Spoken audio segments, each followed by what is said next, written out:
అయితే ఫేస్ చేస్తున్నారు. ఈ ప్రాబ్లమ్ ఏంటి అనేది వీడియోలో మాట్లాడుకునే ముందు మన ఛానల్ అయితే సబ్స్క్రైబ్ చేయండి, లైక్ చేసి సపోర్ట్ చేయండి, మీతో వాళ్ళు కూడా షేర్ చేయండి. ఎందుకంటే ఎవరో ఒకరు మీ ఫ్రెండ్స్ అండ్ ఫ్యామిలీలో ఎవరో ఒకరు ఈ ప్రాబ్లమ్ ఫేస్ చేస్తున్నారు. ఎందుకంటే ఇందిరమ్మ ఇల్లుకి సంబంధించి దాదాపు 60 లక్షల మంది అప్లై చేస్తున్నారు కాబట్టి మీకు తెలిసిన వాళ్ళు ఎవరికో ఒకరికి వీడియో ఉపయోగపడుతుందని వీడియో చేస్తున్నాను. అసలు ప్రాబ్లం ఏంటి అంటే చాలా మంది అంటే లీస్ట్ 1లో ఉండవలసిన వాళ్ళు లీస్ట్ 3లో, లేదంటే లీస్ట్ 2లో ఉన్న వాళ్ళు ఉండాల్సిన వాళ్ళు లీస్ట్ 1లో, ఇట్లా చాలా వరకు ఇక్కడ ఉండేవాళ్ళు అక్కడ, అక్కడ ఉండేవాళ్ళు ఇక్కడ. ఈ సర్వే పొరపాటు వల్ల ఉండడం జరిగింది. అయితే ఇప్పుడు వీళ్ళకి ఏమవుతుందంటే స్థలం ఉంది, అయినప్పటికీ కూడా L2లో ఉన్నారు.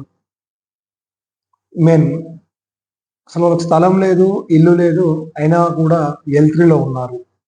అంటే వీళ్ళందరికీ మరి ఎట్లా ఏంటి అనేది వీడియోలో మాట్లాడుకుందాం. చేంజెస్ ఎట్లా చేసుకోవాలి ఏంటి అనేది. ఆల్రెడీ రీసెంట్‌గా ఇందిరా మిల్లుకి సంబంధించి మనకు హెల్ప్ లైన్ ఉంది. హెల్ప్ లైన్‌లో కూడా మీరు కనుక్కోండి.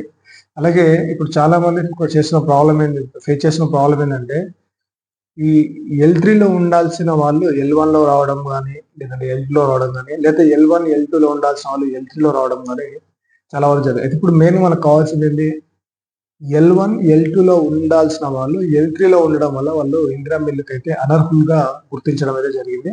అయితే మరి వీళ్ళు L1 వాళ్ళు L1లోకి, అలాగే L2 వాళ్ళకి L2లోకి ఎలా ఎళ్ళాలి అనేది ఈ వీడియోలో మనం క్లారిటీగా మాట్లాడుకుందాం.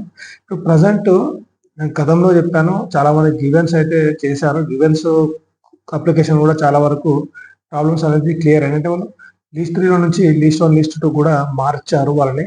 అయితే ఇప్పుడు చాలా మంది ఇంకా గ్రీవెన్స్ చేసుకొని వాళ్ళు అప్పుడు తెలియక చాలా మంది ఆ ప్రాబ్లమ్ అనేది ఫేస్ చేస్తున్నారు కాబట్టి మీరేం చేస్తారంటే ఒక అప్లికేషన్ అనేది రాయండి. రాసి మీ దగ్గరలో నియర్ బై ఎంపీడీఓ ఆఫీస్‌లో ఇవ్వండి. సార్ ఇట్లా సో అండ్ సో జరిగింది, మాకు ఇట్లా అని చెప్పి జరిగితే వాళ్ళు రీవెరిఫికేషన్ అనేది చేస్తున్నారనమాట. ఇప్పుడు ఆల్రెడీ చేస్తున్నారు. అంటే ఏంటంటే కొన్ని ప్లేసెస్‌లో పట్టించుకోవట్లేదని చెప్తున్నారు.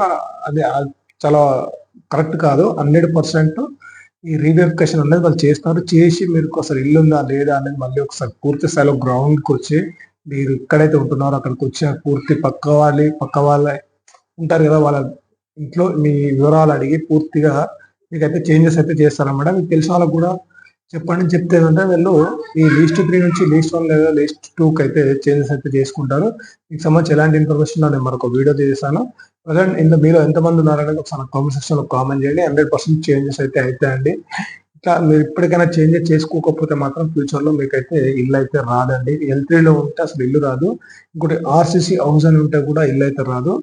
మీరు కలెక్టర్ దృష్టికన్నా తీసుకెళ్ళండి. లేదంటే గ్రామ పంచాయతీ సెక్రటరీ నుంచి ఎంపీడీఓ ఆఫీస్‌కు మీరు వెళ్లి చేంజెస్ అనేది చేయించుకోండి. 100% పేమెంట్ అయితే వస్తాయి. ఇల్లు వస్తుంది. మీరైతే